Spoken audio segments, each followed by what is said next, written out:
Alappuzha hybrid കഞ്ചാവ് കേസിൽ നടന്മാരായ ശ്രീനാഥ് ഭാസിയെയും ഷൈൻ ടോം ചാക്കോയെയും ഇന്ന് ചോദ്യം ചെയ്യും. ചോദ്യം ചെയ്യലിൽ തെളിവുകൾ ലഭിച്ചാൽ അറസ്റ്റിലേക്കും എക്സൈസ് കടന്നേക്കും.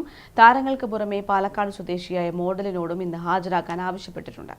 ഹൈബ്രിഡ് കഞ്ചാവ് കേസിലെ സിനിമാ ബന്ധം തെളിയിക്കാനാണ് താരങ്ങളായ ഷൈൻ ടോം ചാക്കോയെയും ശ്രീനാഥ് ഭാസിയെയും എക്സൈസ് ചോദ്യം ചെയ്യാൻ ഒരുങ്ങുന്നത്. കേസിൽ മുഖ്യപ്രതികളായ തസ്ലീമ സുൽത്താനും ഭർത്താവ് സുൽത്താനും നൽകിയ മൊഴിയുടെ അടിസ്ഥാനത്തിലും പ്രതികളിൽ നിന്ന് ലഭിച്ച ഡിജിറ്റൽ തെളിവുകളുടെ അടിസ്ഥാനത്തിലുമാവും താരങ്ങളെ ചോദ്യം ചെയ്യുക. തസ്ലീമയും താരങ്ങളും തമ്മിൽ ലഹരി ഇടപാടിൽ പാലക്കാട് സ്വദേശിയായ മോഡൽ ഇടനിലക്കാരിയാണോ എന്നും സംശയിക്കുന്നുണ്ട്. മോഡലിന്റെ അക്കൌണ്ടിൽ നിന്ന് തസ്ലീമയുടെ അക്കൌണ്ടിലേക്ക് പലതവണ പണം വന്നതായി കണ്ടെത്തിയിരുന്നു. ഇത് താരങ്ങൾക്കായി ലഹരി വാങ്ങിയതിന്റെ പണമാണോ എന്നാണ് സംശയം. ബിഗ് ബോസ് താരം ജിൻഡോയ്ക്ക് ചൊവ്വാഴ്ച ഹാജരാകാനാണ് നോട്ടീസ് നൽകിയത്. ജിൻഡോയും തസ്ലീമയും നടത്തിയ സാമ്പത്തിക ഇടപാടുകളിൽ വ്യക്തത വരുത്താനാണ് നോട്ടീസ് നൽകി വിളിച്ചു വരുത്തുന്നത്. സിനിമ അണിയറ പ്രവർത്തകരിൽ ഒരാളെയും ചോദ്യം ചെയ്യും. News desk, Kannur vision.